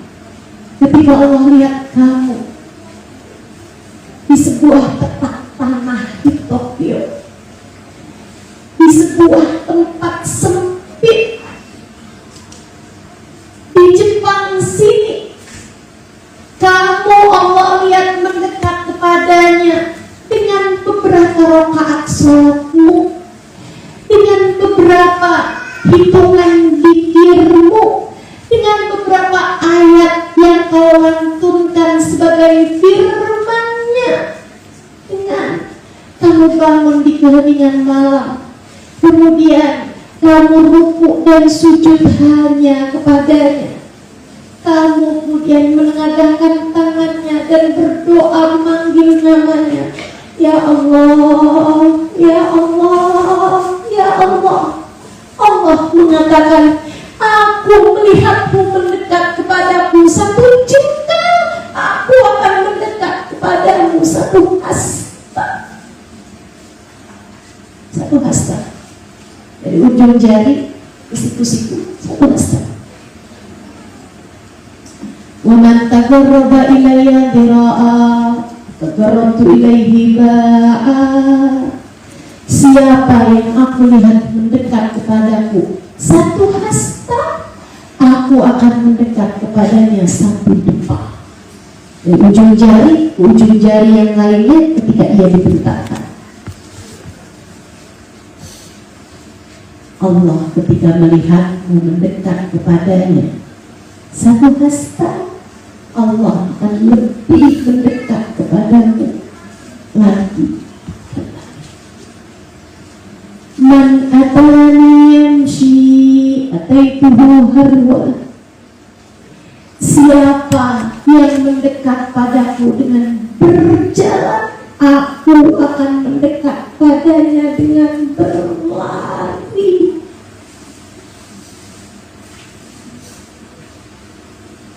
Allah ketika melihat padamu, melihatmu mendekat kepadanya dengan berjalan, bahkan tertatih-tatih, Allah tidak akan meninggalkanmu. Allah malah justru akan lebih lagi mendekatkan dirinya padamu. Jangan pernah meninggalkannya.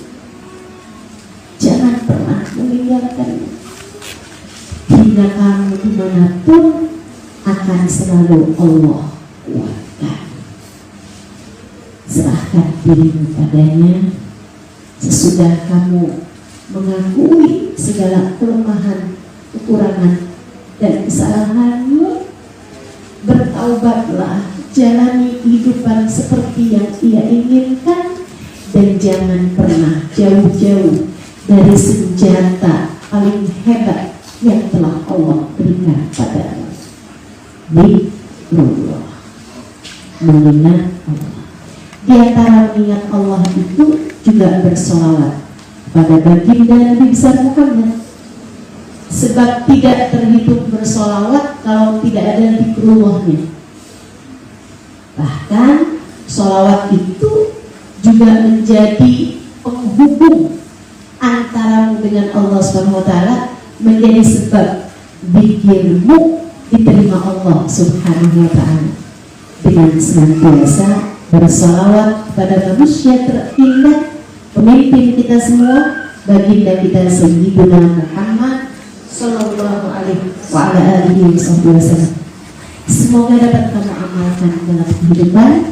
Ala hadhihi wa bi kulli niyatin salihah jami'ah syamilah ila hadratin Nabi Muhammad sallallahu alaihi wa ala alihi wasallam. Al-Fatihah.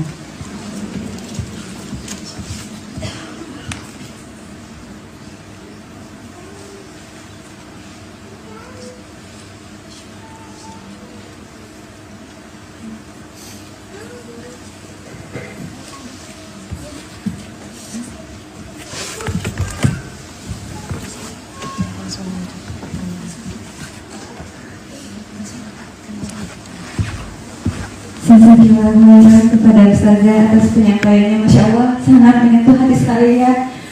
Selanjutnya kita akan memasuki sesi tanya jawab. Pertanyaan telah dipilih oleh tim dari 10 pertanyaan terbanyak yang masuk melalui grup WhatsApp. Terima kasih kepada peserta yang sudah bertanya. Kami persilakan kepada Ustazah waktu untuk menjawab. Silakan. Di handphone ada, di situ ada Ustazah, di situ ada. Nah, saya sepertinya ketinggalan di sana. Oke. Oh iya. Udah ketemu.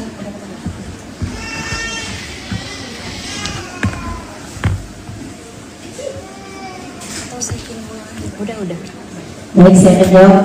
Ada 3 pertanyaan yang sudah dituliskan di sini.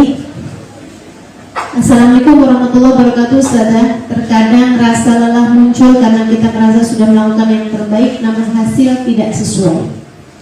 Apakah rasa aku tidak sekuat itu ini tanda bahwa iman kita sedang lemah, atau justru cara Allah menegur kesombongan kita? Dalam kondisi hati yang sedang rapuh, amalan atau wirid apa yang paling lembut untuk membalut luka hati agar tidak sampai berputus asa? Ya, kalau saya lebih cenderung ya memang karena Kalau rasa lelahnya itu muncul, terus kita ngerasa kayak lagi jatuh banget karena kita udah melakukan sesuatu, yaitu teguran Allah SWT atas segala kesombongan kita ya. Saya lebih cenderung melihatnya sebagai itu. Apakah ini pertanda iman sedang lemah? Ya kalau iman lemah memang iman kita lemah ya kan. Tapi kayaknya itu juga salah satu teguran. Bahkan saya melihat gini teman-teman, subhanallah. Kadang-kadang kita ngerasa kayak saya udah taubat nih, saya udah ninggalin, saya udah bilang mau ya Allah, terimalah taubatku ya Allah, taubat nih taubat saya ya Allah, taubat saya Allah. Saya nggak mau lagi mengerjakan dosa itu. Saya ada kamu yang hatinya sedang tergoda dengan ketertarikan dengan lawan jenis misalnya gitu ya. Udah nih, kata hati taubat, janji banget nggak mau pacaran lagi, nggak mau cari-cari cowok lagi, nggak mau melakukan dosa lagi. Subhanallah, bukan subhanallah, innalillah. Kamu kemudian tergoda lagi, kamu terjatuh lagi melakukan dosa tersebut. Akhirnya patah hati lagi, dan kamu nyesel lagi, kamu tobat lagi. Kayak rodanya berputar, padahal udah saya tobatin nih, kenapa sih saya ngerjain dosa lagi gitu? Apakah ini pertanda bahwa tobat saya belum diterima? Ya itu juga. Tapi teman-teman, saya merasanya bahwa itu juga merupakan pertanda bahwa sepertinya ada kesombongan di dalam taubat kita. Kita suka bilang, walau ampuni, saya berjanji untuk tidak mengulanginya lagi. Padahal urusan mengulangi tidak mengulangi itu urusan Allah SWT terhadap kehendaknya dalam diri kita. Jadi lebih baik menyerahlah dan berkata, ya Allah, tolong jaga saya ya Allah, tolong jaga saya, karena saya tidak bisa cukup kuat untuk menghindari dosa kecuali jika Engkau yang melakukannya untuk saya. Tolong jaga saya agar tak lagi melakukan dosa ya Allah, ya Allah, ya Allah.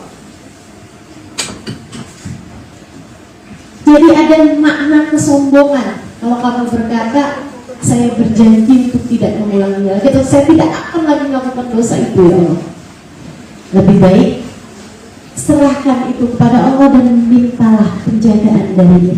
Tolong jagain saya Allah, saya nggak ngerti cara meninggalin dosa kecuali jika Engkau melakukannya untuk saya.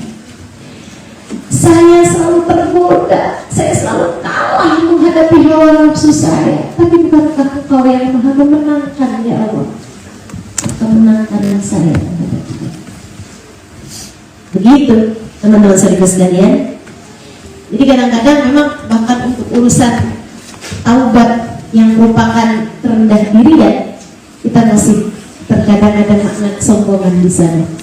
Jadi belajar untuk terus menjadi hamba yang tawadhu insyaallah. Lantas amalan atau apa yang paling lembut untuk bisa membalut luka hati agar tidak sampai berputus asa? Ada beberapa pilihan yang diajarkan Allah SWT dalam Al-Quran. Salah satunya adalah untuk membaca hasbunallah wa ni'mal wakil. Sekurangnya 70 kali pagi hari, sekurangnya 70 kali habis subuh ya. Baca itu tiap hari sekurangnya 70 kali. Baca itu banyak-banyaknya, sering-seringnya, tapi sekurangnya baca itu 70 kali pagi hari habis subuh. Kemudian ditambahkan dengan wa ufawwidu amri ilallah innallaha basirun bil ibad. 11 kali pagi hari. Wa ufawwidu amri ilallah innallaha basirun bil ibad. Sebanyak 11 kali. Yang artinya tadi hasbunallah wa ni'mal wakil, cukup bagiku Allah, aku punya Allah dan mencukupi aku dari segalanya. Ni'mal wakil, sebab Allah adalah seindah-indah zat yang dititipi, seindah-indah zat yang diserahi, seindah-indah zat yang akan melakukan segalanya untuk kita. Hasbunallah Ini kalau 70 kali. Kapan waktunya? Kenapa harus habis subuh sih? Saya sebelum kamu melakukan sesuatu. Jadinya kamu udah punya saldonya duluan. Nanti kalau siangan sampai dengan malam harinya kamu bisa pakai saldo yang sudah kamu punya tersebut untuk meminta Allah Subhanahu wa taala memberikan pertolongannya kepada. Jadi ini senjatanya udah kamu isi duluan, gitu kan ya? Jadinya bisa kamu pakai untuk sepanjang harimu tersebut. Wa ufawwidu amri ilallah, innallaha basirun bil ibad. Artinya wa ufawwidu amri ilallah, serahkan segala urusanku kepada Allah. Innallaha basirun bil ibad. Sesungguhnya Allah yang Maha mengetahui segala urusan hamba-hambanya. Tambahan untuk bersolawat 10 kali sekurangnya pagi harimu saat bangun tidur, sama sekurangnya malam harimu menjelang kamu tidur. 10 kali sholawatan. Nggak usah yang panjang-panjang, apalagi pakai lagu, takutnya kamu keburu tiduran duluan. Kalau pagi-pagi takutnya kamu malah tidur lagi ya. Yang pendek aja, Allahumma sholli ala sayyidina Muhammad wa ala ali sayyidina Muhammad, semacam itu. Baca 10 kali pagi hari, 10 kali malam hari menjelang tidur. Katanya Nabi Muhammad SAW, man shalla alaihi 10 marat hina asbah wa hina amsa wajabat lahu syafa'ati. Siapa yang berselawat padaku 10 kali pagi hari, 10 kali malam hari, maka wajib baginya mendapatkan syafaatku. Artinya dalam keadaan terdesak atau apapun, kita bisa berharap pertolongan dan bantuan dari manusia yang paling dicinta Allah Subhanahu wa taala, baginda kita Nabi besar Muhammad sallallahu alaihi wasallam. Ustazah, kalau kita bisa masuk ke Allah, kenapa harus lewat Nabi Muhammad? Ini sama kayak pengadilan tuh, pemutusnya hakim, tapi kan kamu perlu pembela, teman-teman. Itulah tugas baginda kita Nabi Muhammad sallallahu alaihi wasallam. Itulah yang bisa kita ambil dari baginda kita Nabi Muhammad sallallahu alaihi wasallam, sang pemberi syafaat, sang pemberi pertolongan. Sebab beliau sayangnya sama kita umatnya luar biasa. Jadi kita pakai, kita manfaatkan kasih sayang baginda kita Nabi Muhammad dengan cara kita berselawat pada beliau. Dan subhanallah, subhanallah, sampai-sampai Sayyid Muhammad bin Alawi bin Abbas al-Maliki mengatakan tidak ada permasalahan kehidupan di dunia ini yang tidak selesai dengan salawat. Cobain ya. Itu tadi zikrullah, dan itu tadi zikiran yang sudah saya ajarkan, dan juga itu tadi salawat yang mudah-mudahan dapat diamalkan, insya Allah. Assalamualaikum Ustazah, izin bertanya. Saya setiap bulan sudah berusaha memberi uang kepada orang tua, bahkan untuk membantu membayar hutang-hutangnya. Namun di pertengahan bulan orang tua sering kembali meminta uang dengan berbagai alasan yang membuat saya sedih. Orang tua jarang menanyakan kabar saya di sini, tetapi lebih sering menghubungi untuk meminta uang. Saya sudah beberapa kali memberi, tapi saya juga khawatir kedepannya tidak memiliki tabungan untuk kebutuhan sendiri. Karena itu terkadang saya terpaksa mengatakan bahwa saya sudah tidak punya uang, padahal sebenarnya masih ada, agar bisa menjaga keuangan saya.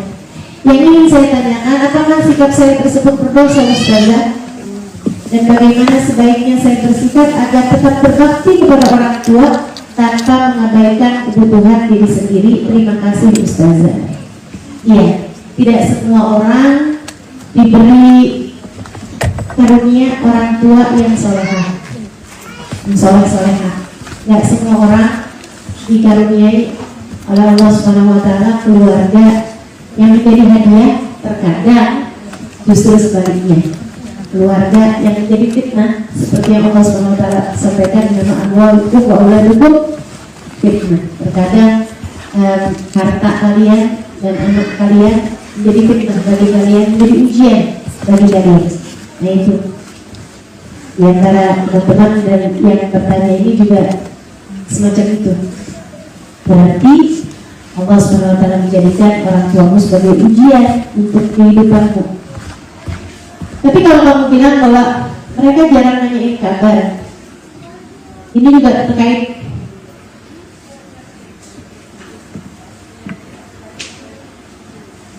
halo.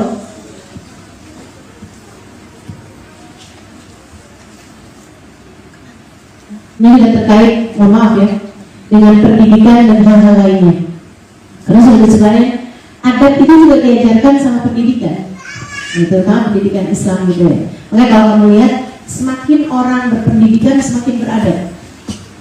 Baik pendidikan umum ataupun memang pendidikan apalagi pendidikan agama gitu. Tapi pendidikan itu sendiri, ilmu itu sendiri memang mengajarkan orang kepada adab. Seperti misalnya salah satunya ketika ada orang berbicara kita diam, nah itu kan merupakan bagian dari adab yang memang dimiliki oleh orang yang berpendidikan. Orang tua kita misalnya, mereka tidak cukup memiliki pendidikan di masa lalunya sehingga mereka tidak akan dapat melakukan hal itu untukmu. Saudara sekalian, mendengar ketika orang berbicara atau bahkan bisa mendengar yang tidak terdengar, ya, yang tidak tersuarakan bisa didengar, itu adalah kemampuan untuk orang yang tidak lagi memikirkan tentang urusan perutnya, tidak lagi memikirkan tentang urusan rasa lapar dan hausnya.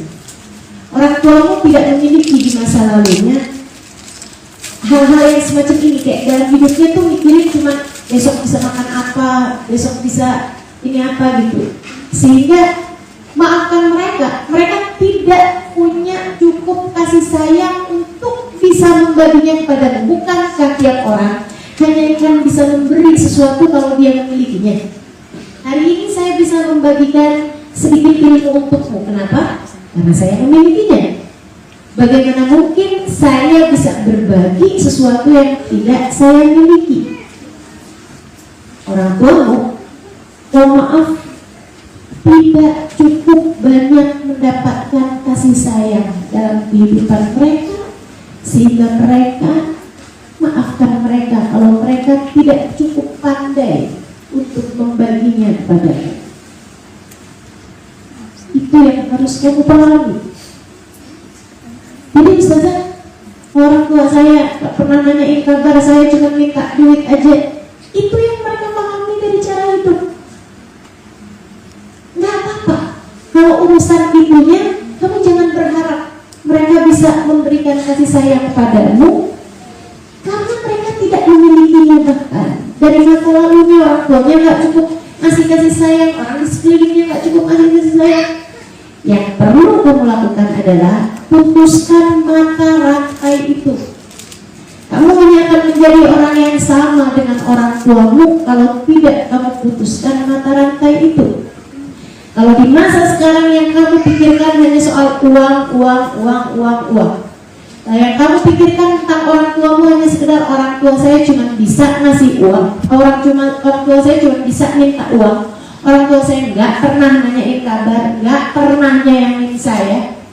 Kalau kamu hanya berpikir hal yang semacam itu tentang orang tuamu, nanti anak-anakmu akan berpikir hal yang sama tentangmu, dan kamu juga hanya akan berpikir hal yang sama tentang anak-anakmu. Bagaimana anakmu bisa memberikan kepada uang sebagaimana kamu telah melakukan segalanya untuk anakmu dengan memberi mereka makan di masa kecil mereka. Jadi bagaimana ustazah? Kamu harus menjadi seseorang yang mendapatkan kasih sayang. Tapi saya kasih tahu, dan ini adalah pelajaran panjang yang saya dapatkan dari masa hidup saya yang sudah cukup panjang ini. Teman-teman saudara sekalian, kasih sayang itu baru bisa penuh bukan ketika seseorang memberikannya padamu, tapi ketika Sang Maha Pengasih lagi Maha Penyayang berkenan melimpahkannya padamu. Yang dekat sama Allah, Allah akan memenuhi hatimu dengan kasih sayang darinya. Saat kasih sayang di dalam hatimu penuh, tak akan lagi kamu bertanya kenapa dia tidak menyayangi saya. Sebab saat itu yang ada adalah kamu akan menyayangi setiap orang, termasuk orang tuamu itu. Ketika mereka tidak lagi bertanya tentang kabarmu, hanya minta uang aja terus-terusan, saat itulah hatimu yang telah dipenuhi dengan kasih sayang dari Allah Subhanahu wa taala akan justru bertanya pada mereka, tapi Bapak sehat? Tapi Mak sehat di sana? Gimana kabar Emak? Gimana kabar Bapak? Tapi Bapak bahagia di sana? Tapi Mak senang di sana?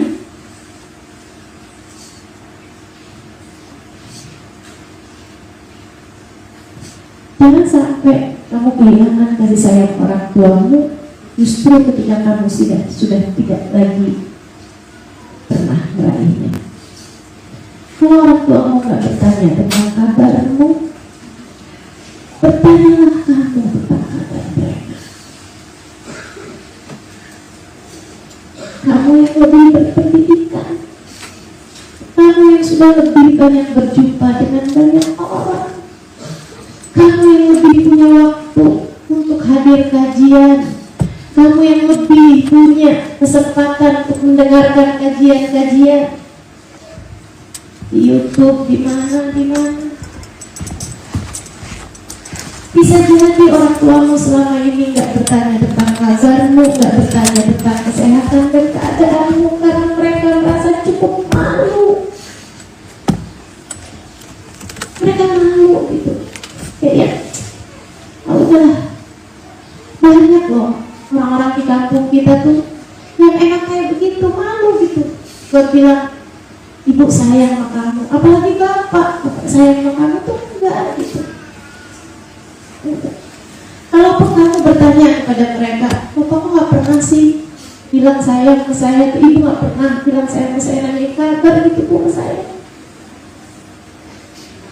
mereka mungkin akan bilang bahwa misalnya ya kalau kamu masih bisa terima telepon berarti kamu baik-baik aja.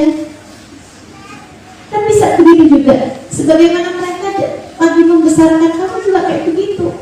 Selagi kamu masih bisa nangis, selagi kamu masih bisa minta ini, minta itu, artinya kamu masih sehat gitu. Mereka nggak banyak berpikir karena mereka tidak memiliki cukup kemampuan untuk bisa berpikir tentang diri sekalian. Yuk belajar untuk bisa memahami orang lain. Kun ma'annas ka'anna nafs. Itu juga salah satu ilmu besar yang saya dapati dalam kehidupan panjang saya ini juga. Kamu ketika sama orang, belajarlah untuk meniadakan diri kamu. Kun ma'allah ka'anna nafs.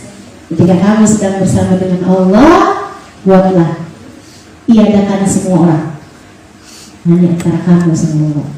Ya, kamu sedang bersama dengan orang, kunlah nafas, tiadakan diri kamu. Ya, kamu sedang bersama dengan ibu kamu, tiadakan diri kamu. Kamu konsentrasi ke ibu kamu aja. Ibu sehat, ibu senang. Gimana ibu kabarnya sekarang? Ibu masih sering ketemu sama kakak, ibu masih sering ketemu sama adik. Gimana kabarnya adik-adik? Gimana kabar anak-anak ibu yang lain? Minta dia untuk bercerita, teman-teman. Minta dia untuk bercerita. Ya, bismillah. Insya Allah. Terus Ustazah, kalau masalah ngasih uangnya gimana? La ikraha fid-din.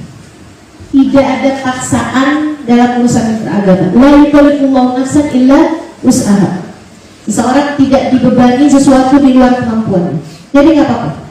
Kalau kamu memang lagi ada, kasih. Kalau kamu nggak ada atau kamu sedang terbatas, misalnya ada sih uang, tapi udah kamu spare buat yang lain, buat ini, buat itu, sudah kamu siapkan. Yang ini untuk hari-hari ini sebelum datang gajian lagi, yang ini untuk membeli kebutuhan-kebutuhan ini. Itu berarti dianggap nggak ada, gitu kan? Nah, itu nggak apa-apa, teman-teman serius sekalian. Tapi di saat kamu sedang punya kelebihannya, berikan kepada mereka. Atau kamu bisa siasati dengan di awal bulan tidak akan memberikan semua yang semestinya itu, kemudian di tengah-tengahan bulan kalau mereka telepon lagi, kamu bisa memberikan. Jadi kamu bisa spare keperluan mendadak meskipun tidak sesuai dengan jumlah yang mereka minta, tapi kamu tetap memberi gitu. Nah itu bisa lah kamu atur-atur sendiri. Selebihnya, saudara sekalian yang saya muliakan, bagaimanapun tak akan pernah merugi orang yang memberi. Yakin aja, nanti kamu akan bisa mendapatkan ganti dari Allah Subhanahu Wa Taala di luar dari apa yang telah kamu berikan tersebut. Insya Allah. Gitu ya. Pertanyaan satunya lagi. Assalamualaikum, saya ingin bertanya, apa itu ciri khas kita sudah benar-benar ikhlas akan takdir yang ditulis Allah Subhanahu Wa Taala, yaitu dengan kamu gini, bagaimana Allah kepadamu, ini prinsip ya, nggak akan pernah keliru ini. Bagaimana Allah kepadamu, kamu bisa lihat itu dari bagaimana kamu kepada Allah Subhanahu Wa Taala. Itu tadi faksuruni atkukum. Nasullah bangsarum tikolokusin. Ketahuan mereka lupa sih kepadaku, aku pun lupa kepada mereka. Jadi Allah kepadamu itu tergantung dari bagaimana kamu kepada Allah. Kalau kamu ikhlas kepada Allah, Allah pun ikhlas kepadamu. Kalau kamu menerima Allah Subhanahu Wa Taala, ridho sama apapun keputusan Allah Subhanahu Wa Taala dalam kehidupanmu, Allah pun ridho padamu. Jadi kalau kamu mau tahu saya ini udah diterima belum sama Allah sebagai hambanya, kamu tinggal lihat aja bagaimana penerimaan kamu terhadap takdirnya Allah Subhanahu Wa Taala. Semakin kamu menerima takdirnya Allah, itu pertanda bahwa Allah Subhanahu Wa Taala juga menerimamu sebagai hambanya. Yang menerima sama Allah, sebab terlalu sakit rasanya kalau kamu jadi hamba yang ditolak sama Allah. Kamu harus belajar buat jadi hamba yang datang pada Allah, sebab terlalu sakit rasanya kalau kamu jadi hamba yang ditinggalkan oleh Allah SWT. Bismillah. Insya Allah. Yuk kita akhiri majelis kita dengan kita membaca doa akhir majelis. Kita akan baca suratul Fatihah. Kita minta semoga kita bisa mengamalkan ilmu yang hari ini kita dapat. Ya hadirin yang berikutnya bin salihah wa ila hadratin Nabi al-Fatihah.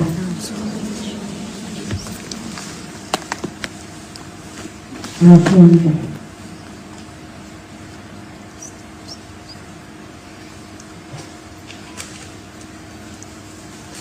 Kita akan bacakan juga suratul Fatihah sekali lagi untuk segala hajat-hajat kita. Hajat-hajatmu tentu berbeda-beda, karena yang masing-masing silahkan meniatkan atau meminta hajat-hajatmu pada Allah Subhanahu Wa Taala. Kita berharap semoga dengan keberkahan suratul Fatihah, keberkahan majelis pada hari ini, keberkahan perkumpulan ini, Allah Subhanahu Wa Taala kabulkan segala hajat-hajat kita insyaallah. Fatihah binati Allah yang dilana jami'al hajat. Silahkan sebutkan hajat.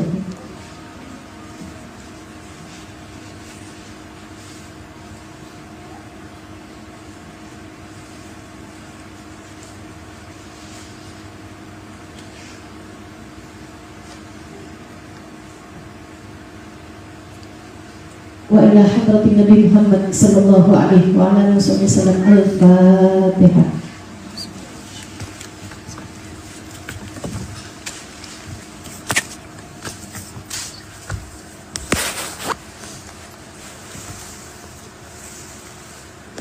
بهذه الفاتحة بالمتفاتة بالمتفاتة فكلنا أبواب الخير وأهلنا معاملة أهل الخير تكفينا من جميع الفتن من الصبر إنك ولي كل خير تقدم بكل خير برحمتك يا أرحم الراحمين. Ya Allah, pandanglah kami hamba-hamba dengan pandangan kasih sayang-Mu ya Allah, ya Allah, ya Allah. Sayangi kami seperti Engkau menyayangi hamba-hamba tercinta di sisi-Mu ya Allah. Cintai kami seperti Kau mencintai hamba-hamba yang Kau sayangi di sisi-Mu ya Allah. Pandang kami dengan pandangan kasih sayang-Mu ya Allah. Benahi yang rusak dari kami ya Allah. Terima yang bertaubat dari kami ya Allah. Ampuni dosa dari para pendosa di antara kami ya Allah. Pandu langkah dari siapapun yang kehilangan arah di antara kami ya Allah. Karuniakanlah keimanan, ketakwaan, kasih sayang, rahmat-Mu untuk kami semuanya ya Allah. Ya Allah, ya Allah, ya Allah. Hiburlah yang sedang sedih di antara kami.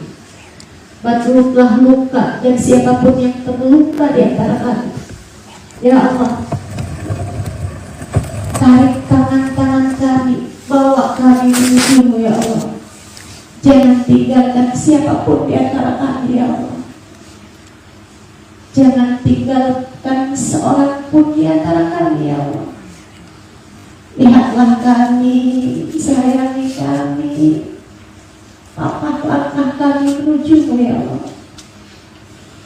Yang sedang terjerumus, yang sedang terjatuh, yang sedang terpuruk, ambillah uluran tangannya ya Allah, selamatkan dia ya Allah. Bahkan yang tidak terulur tangannya kepadamu, ambillah tangannya ya Allah, bawa ia kembali ke jalanmu. Ia mungkin tidak cukup mengerti bahwa hanya jalanmu ya Allah yang benar-benar membawa kebahagiaan hatiku. Tatalah kami dengan tatanan kasih sayang-Mu ya Allah. Bimbinglah kami menjadi hamba yang saleh. Rizkikan kami rizki yang halal, yang berkah.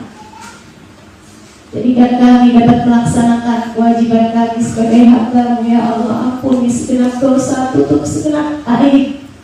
Ampuni segenap dosa, tutup segenap aib. Ampuni segenap dosa, tutup segenap aib. Bahkan untuk yang dosanya besar-besar, bahkan untuk yang dosanya begitu banyak, bahkan untuk yang dosanya sangat memalukan.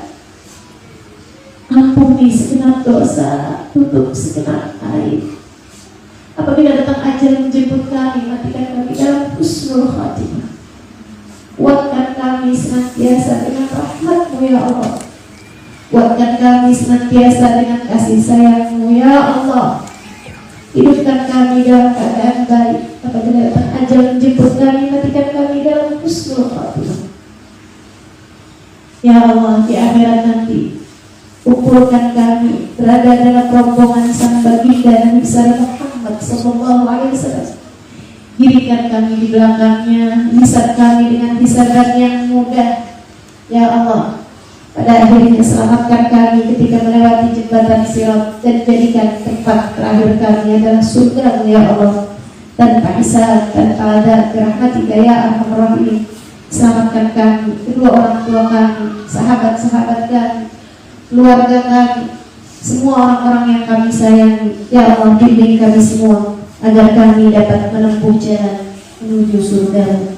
Wassalamualaikum warahmatullahi wa ala alihi wa sahbihi wasallam. Ya Allah, berkahilah Eva dan seluruh keluarganya, berkahilah semua panitia-panitia yang telah berusaha untuk segala daya upaya melaksanakan majelis-majelis di tempat-tempat semacam ini. Ya Allah, karuniakanlah segala kebaikan dalam diri kami semuanya.